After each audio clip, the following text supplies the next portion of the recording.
Friends, അപ്പം ഇന്ന് രാവിലെ തന്നെ നമ്മൾ ബ്രെഡും മുട്ടയൊക്കെ ഇതാക്കിയിട്ട് പൊരിച്ചിട്ടാണ് കഴിച്ചത്. നല്ല ടേസ്റ്റ് ഉണ്ടായിരുന്നു. ഇമ്മ കുറേ ഞാൻ പറഞ്ഞു, ഞാൻ മുട്ട ബ്രെഡിലാക്കി അതങ്ങോട്ട് കഴിച്ചു. ഇങ്ങനെ കഴിക്കാൻ പ്രത്യേക ഒരു ടേസ്റ്റാണ്. എന്താണെന്നാവോ വയറ്റിലൊന്നും ഇല്ലാത്തതുകൊണ്ടേക്കാരും നല്ല ടേസ്റ്റ് തോന്നി. അപ്പോൾ ഇങ്ങനെ ചെറുതായി ഇങ്ങനെ കരിഞ്ഞു വന്നിരുന്നു. അങ്ങനെ അതൊക്കെ കഴിച്ച് നേരെ വിട്ടു പുറത്തേക്ക്. അങ്ങനെ കടയിൽ പോയി നല്ല എസ്തറ്റിക് ആയിട്ടുള്ള കുറേ ഫ്ലവർ വേസും നല്ല പ്ലാന്റൊക്കെ കണ്ടു. അടിപൊളിയൊക്കെ നല്ല കുറഞ്ഞ വിലക്ക് പർച്ചേസ് ചെയ്യാൻ പറ്റും. അങ്ങനത്തെ ഒരു കടയിലാണ് കയറിയത്. അടിപൊളി സാധനമായിരുന്നു. അതിന് ശേഷം നമ്മൾ നേരെ ഡ്രസ്സിങ് ഷോപ്പിലേക്ക് പോയി. നമ്മൾ ഡ്രസ്സൊക്കെ കുറേ നോക്കി. നല്ല അടിപൊളി കളക്ഷൻസൊക്കെ ഉണ്ടായിരുന്നു. ഏത് കണ്ടാലും ഒക്കെ എടുക്കാൻ തോന്നും. അങ്ങനെ അടിപൊളി കുറേ ഡ്രസ്സിനായിരുന്നു. അതിൽ നമ്മളൊരു ഡ്രസ്സ് എടുത്തു.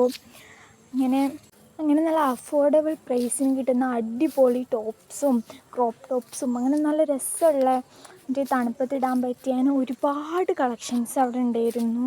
എനിക്കെല്ലാം കണ്ടപ്പോൾ ഇഷ്ടമായി. എല്ലാം വാങ്ങാൻ തോന്നി. അങ്ങനെ ഒരു ഉച്ചയ്ക്കായപ്പോൾ നേരെ മന്തി കഴിക്കാൻ പോയി. മന്തി കഴിച്ച് വന്നപ്പോൾ അതാ വീട്ടിൽ ഞങ്ങൾ കൊക്കോണ്ട് മറ്റേ ഈ ചോക്ലേറ്റ് ഉണ്ടാക്കില്ലേ, അതിൻ്റെ കുരു വെച്ചിട്ട് ആ ചോക്ലേറ്റ് ഉണ്ടാക്കണം. ആ കൊക്കോന് നല്ല പഴുത്ത് നിൽക്കുന്നുണ്ട്. അപ്പോൾ അതങ്ങോട്ട് പൊട്ടിച്ചു. നല്ല അടിപൊളി ടേസ്റ്റാണത്. അതും കഴിച്ച് കുറച്ചൊക്കെ കഴിഞ്ഞപ്പോൾ മമ്മി മറ്റേ ചെമ്മീൻ്റെ ചെമ്മീൻ്റെ കറി ഉപ്പേരി അങ്ങനെ എന്തോ ഉണ്ടാക്കി വെച്ചിരുന്നു. അപ്പോൾ അതും നല്ല ടേസ്റ്റ്. അങ്ങനെ മമ്മിയുടെ സ്പെഷ്യൽ മത്തി പൊരിച്ചുകൊണ്ടിരുന്നു. അതിന് ശേഷം തണ്ണിമത്തൻ ജ്യൂസ് അടിച്ച് വെച്ചിരുന്നു. അപ്പോൾ അതൊക്കെ ഈ ബൂസ്റ്റൊക്കെ ഇട്ടിട്ട് കഴിക്കാൻ നല്ല ടേസ്റ്റാണ്. അതും പിന്നെ പഴം വാട്ടി കഴിച്ചു. കുറച്ച് കഴിഞ്ഞപ്പോൾ പിന്നെയും വിശക്കാൻ തുടങ്ങിയപ്പോൾ പാൽ ചായ ഉണ്ടാക്കി കുടിച്ചു. അങ്ങനെ അപ്പോൾ നമ്മളെ ഇന്നത്തെ വീഡിയോ ഇത്രയും. അപ്പോൾ എല്ലാവരും സബ്സ്ക്രൈബ് ചെയ്ത് സപ്പോർട്ട് ചെയ്ത് ലൈക്ക് ചെയ്യാൻ.